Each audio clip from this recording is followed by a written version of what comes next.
accident. This image, taken from the August 1927 issue of Science and Invention magazine, illustrates the initial concept of automatic vehicle collision prevention. What this image shows is that a horn will sound before an imminent accident. With the introduction of the first mass-produced car, the Ford Model T, little was known about vehicle safety. Licenses to drive a car at the time were not needed, and anyone could sit behind the wheel and be on their way. As one could imagine, there were many accidents that were a consequence of this. In 1925, a 1926 Chandler car was equipped with a transmitting antenna connected to a second car that followed and controlled it through radio impulses. The antenna set out electrical signals to circuit breakers which operated small electric motors that directed every movement of the car. The car traveled up Broadway and down Fifth Avenue through the thick of a traffic jam. This image, taken from the City of the Future exhibit at the 1939 New York World's Fair, shows what people of the 1930s envisioned what the future of roadways and vehicle congestion would look like. Thousands of cars driving the streets, beeping horns, yelling pedestrians would all lead to accidents at some point. During the transition from the 1940s to the 1950s, cars started to get an amp up in horsepower and overall top speed. The 1950s Chevrolet Corvette was one of the first muscle cars that could reach top speeds that were not possible in previous decades. As a result of the Corvette, an increase in the manufacturing of higher speed cars became favorable among manufacturers. Although the car has been around for close to half a century, this Corvette still lacked many safety features. With the introduction of the first mass-produced car, the Ford Model T, little was known about vehicle safety. Licenses to drive a car at the time were not needed, and anyone could sit behind the wheel and be on their way. As one could imagine, there were many accidents that were a consequence of this. As more cars entered the consumer marketplace, current roadways could not keep up with the congestion. Double-lane roadways that were meant for easy travel between towns had turned into 6-lane highways. Highways had higher speed limits and fatal accidents more often occurred. The lack of higher-end safety features in cars had to be changed, and manufacturers started implementing them. Volvo was the first auto manufacturer to create the 3-point seatbelt in 1959. Prior to the 3-point seatbelt, cars were equipped with 2-point seatbelts, similar to those on modern-day airplanes or school buses.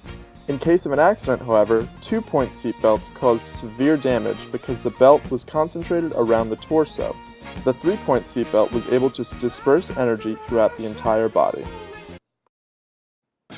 One of the most important features of car safety outside of the seatbelt is the airbag. When there is any sort of accident, sensors in the car tell the airbag to deploy, preventing the head of the driver to smash against the steering wheel. Newer models have side cabin airbags that prevent the heads of occupants from hitting into the windows of cars. Modern-day advancements in car safety are illustrated in the following video of a crash test demonstration.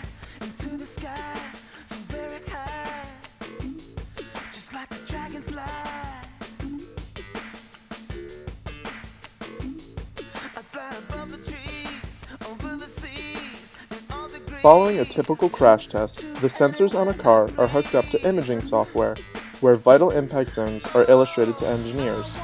From here, engineers can alter or completely redesign the structure of the vehicle. It is important that the car gets crushed, as shown in this picture, because it is absorbing most of the energy from the crash and not exerting it on the driver. The 21st century became a milestone in car safety. Many manufacturers, such as Mercedes-Benz, are employing high-end computer technology and algorithms, such as blind spot detectors seen in this image. This technology alerts drivers when there is another vehicle in their blind spot. This helps reduce the number of crashes due to blind spots. Furthermore, with an increase in small servo motors, manufacturers are now able to turn the headlights of a car as it turns a corner. Although not a standard feature on most cars compared to the fixed straight light, a driver can see around the turn before it is even made. On dark nights with deer or people walking, this technology can be vital in saving the lives of drivers and pedestrians. Cars are becoming so automatic, thanks to innovations in computer technology, that being able to parallel park is becoming obsolete.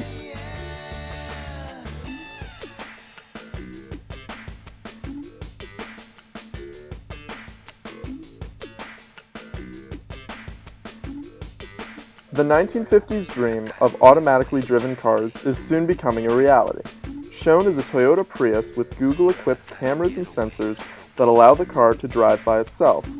Although this is a new technology, major strides in the elimination of accidents caused by human error are trying to be drastically reduced. Here are a few car manufacturers that are trying to create a safe, automatically driven car.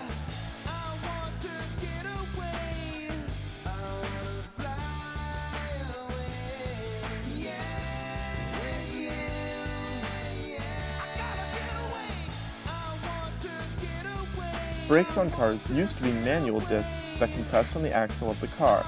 There are many issues with this. A main cause of accidents was brake discs locked up when drivers slammed down on the brake. The invention of ABS brakes helped prevent locking up, and if the driver slams down on the brakes, instead of locking up, the brakes would brake, release, brake, release, brake, release. Many reasons, one of which is to help prevent rear-end crashes. However, for drivers that are distracted or have some lapse in judgment, like we all do sometimes, the 3-second rule can easily be ignored and accidents do happen. This diagram of a Lincoln MKZ illustrates the car's collision avoidance system. If, for some reason, the collision avoidance warning is not enough to alert the driver, the car will brake itself before an accident occurs. Cars nowadays come equipped with sensors around the car that also show depth perception on where an object is. For example, from far away, say just 3 feet, the sensor might alert the driver with beeps spaced out over a few seconds, but as the car gets closer to the object, the beeps intensify and the number increases. With all these innovations, though, there are still many problems on the roads today, such as rubbernecking. People are fascinated by accidents, and rubbernecking is a major cause in accidents today because drivers are not paying attention to the road, but rather on what is happening across a few lanes.